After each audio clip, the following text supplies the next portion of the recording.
All right, if you want to do the carnivore GAPS diet, start at the level 0, no plants, then this is how it evolved for me. This is how I would do it if I were you.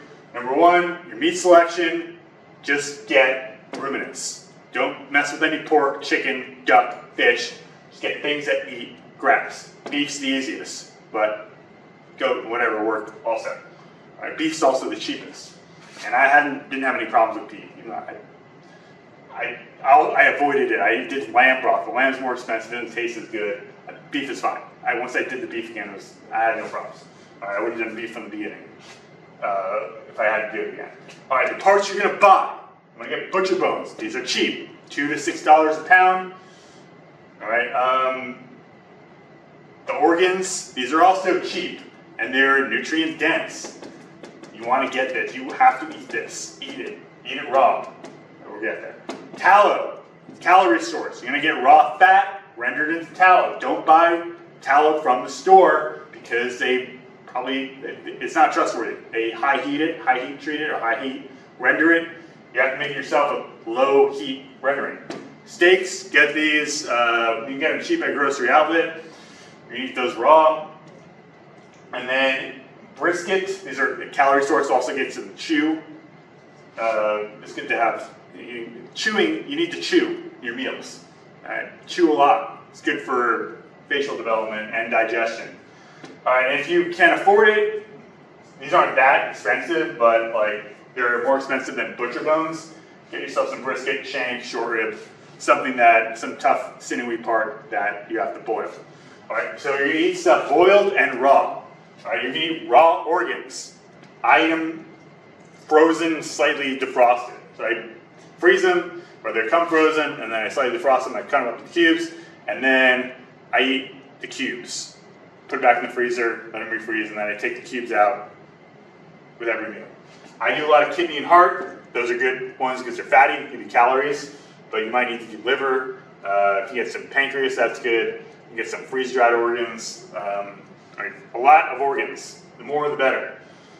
Meat broth. This is what you're going to make from the butcher bones. Boil the butcher bones in water, good water like spring water, at the worst, like really good filter water, with some salt. Skim the scum when it starts to boil, and you're going to let it boil for just 3 to 6 hours. Don't let it go all day or for 24 hours. That could be rough on your digestion because some of the calcium breaks down, I think. And calcium will be disruptive. The bone is disruptive to the healing of the gut process. You're gonna eat raw steak, fatty or lean, whatever you can get your hands on. That's for the chewing. Don't cook it. Don't pan sear it. Don't grill it. Eat it raw. Raw is the most digestible. Boiled is about the same level, I think. Boiled meat. So whatever you peel off the butcher bones, eat that. Be careful not to eat the cartilage. I'm not sure if that's how you spell cartilage, I'm sorry. But the cartilage can cause digestive distress, causes skin outbreaks for me. Got to be careful not to eat cartilage. Sometimes I just throw out all the discard from the butcher bones, all the meat that peels off, because it's just too cartilagey and it'll cause problems. And then eat spoonfuls of fat. You can stomach it. I had no problem with that. Some people do, but you're going to eat some calories. You can lose weight really fast on this diet. And I did, because I was just eating lamb shanks, no fat, just all protein, and then the broth's all protein, just an all protein diet. Felt awful, it tasted awful. Fat and salt will help make things tolerable. And raw foods. You want raw also because you get B12 out of it. If you have energy problems on the carnivore diet, you're not eating enough raw stuff. B12, raw, it gets denatured in the cooking process. Especially boiling, cook it thoroughly, no more B12, no more energy.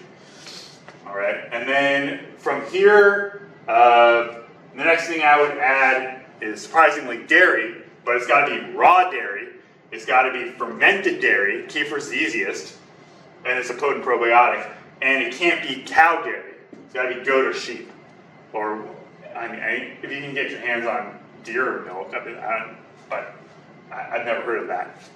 Just anything but a cow. Cows are bad for milk, but for meat, they're fine. And then after that, I started adding raw egg yolks and raw cod liver oil. But this is the base. This is the starting point. If you're doing all meat, raw boiled stuff, hit the organs hard. Raw boiled organs fat. Do it. Do it. Okay.